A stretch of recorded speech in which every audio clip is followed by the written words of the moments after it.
અત્યારે આપણને બધાને ખબર છે કે મહાકુંભ ચાલે છે, બધાને ખબર છે?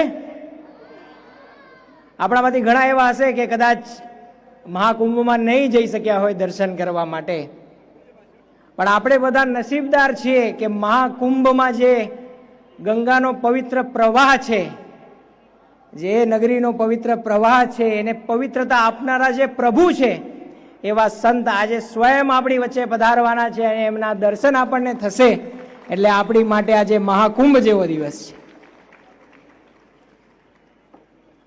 સાથોસાથ હજી એક ખૂબ અદ્ભુત વાત છે કે આપણું જે મંડળ છે, આપણું જે પરિવાર છે, સુહૃદમ યુવક મંડળ ઘાટકોપર, એને 34 વર્ષ સ્વામીજી આ મંડળને સ્થાપના કરી અને આજે 34 વર્ષ પૂરા થાય છે અને 35મા વર્ષમાં આપણે સૌ પ્રવેશ કરીએ છીએ। અને મારું નામ છે આનંદભાઈ સામતભાઈ કરથિયા। હું સગર સમાજનો પૂર્વ પ્રમુખ છું। હાલ અમારા રાજકોટમાં જે ભવ્ય કન્યા છાત્રાલય બની રહ્યું છે શ્રી સગર સમાજ ડેવલપમેન્ટ ટ્રસ્ટના અંડરમાં એનો ચેરમેન છું। હમણાં તાજેતરમાં જે કુંભ મેળાનું આયોજન હતું એ દરમિયાન મુંબઈ ઘાટકોપરમાં એક સ્વામિનારાયણ સંસ્થા દ્વારા એક કાર્યક્રમનું આયોજન કરવામાં આવ્યું હતું। એ કાર્યક્રમમાં એમના એક હરિભક્ત દ્વારા એવું નિવેદન આપવામાં આવ્યું છે કે જે ગંગાજી છે એને પવિત્ર કરનાર એક સંત પુરુષ આપણી સભામાં ઉપસ્થિત થવાના છે। તો આવું એક વિડીયો છે જે અમે હમણાં તમને આપશું। એ વિડીયોમાં એમનું જે નિવેદન છે એ એક ધૃણાસ્પદ છે। આવું નિવેદન એમણે કરવું ના જોઈએ। આપ સૌ જાણો છો, અમે બધા જાણીએ છીએ, સનાતન ધર્મ પણ જાણે છે, સમગ્ર હિન્દુ સમાજ પણ જાણે છે કે ગંગા મૈયા તો શિવજીની જટામાંથી જ્યારે આ પૃથ્વી પર અવતરણ થયું છે ત્યારથી જ પવિત્ર છે।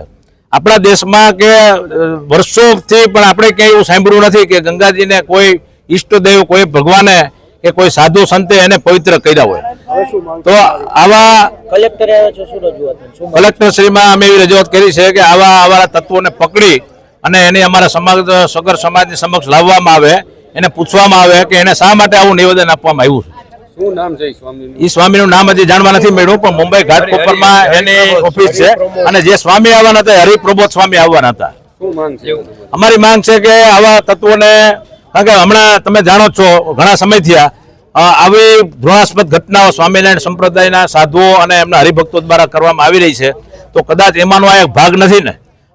ગુંગળી બ્રાહ્મણ સમાજનું પણ અત્યારે ચાલી રહ્યું છે। આની પહેલા જુનાગઢ વીરપુર જલારામ બાપા વિશે પણ એ લોકોએ આવી કોમેન્ટ આપી હતી। તો અત્યારે આ સગર સમાજના જે ઈષ્ટદેવ છે ભગીરથ રાજા ગંગા મૈયા વિશે પણ એમને જો આવું નિવેદન આપ્યું હોય તો મારે સરકારશ્રીને એક જ વિનંતી છે કે હિન્દુ ધર્મ એક મહાન ધર્મ છે। હિન્દુ ધર્મમાં આવા ફાંટા ના પડે, દરેક ધર્મના દરેક સંપ્રદાયના લોકો સાથે રહીએ અને સાથે રહી અને હિન્દુ ધર્મને મજબૂત બનાવે। એના માટે આવા તત્વો જો કોઈ પણ આવું કૃત્ય કરે તો એને સાખી ના લેવાય। મારી તો તમને પત્રકાર મિત્રોને પણ વિનંતી છે કે આવા તત્વોને ખુલ્લા પાડો। આપણે કોઈ સ્વામિનારાયણ સંપ્રદાય વાંધો નથી, પણ આવા એકલ દોકલ માણસો જો સમાજમાં આવો વૈમનસ્ય ફેલાય, આવો ક્રોધ ઉભો થાય, તમે જુઓ છો કેટલી મોટી સંખ્યામાં સગર સમાજના યુવકો અને ભાઈઓ અહીં પધાર્યા છે। આવું અત્યારે ભાણવડ વિસ્તાર છે, સુરત વિસ્તાર છે, અમરેલી વિસ્તાર છે, એમાં પણ આવેદન પત્ર આપવામાં આવ્યું, ત્યારે પણ મોટી સંખ્યામાં લોકો આવ્યા હતા।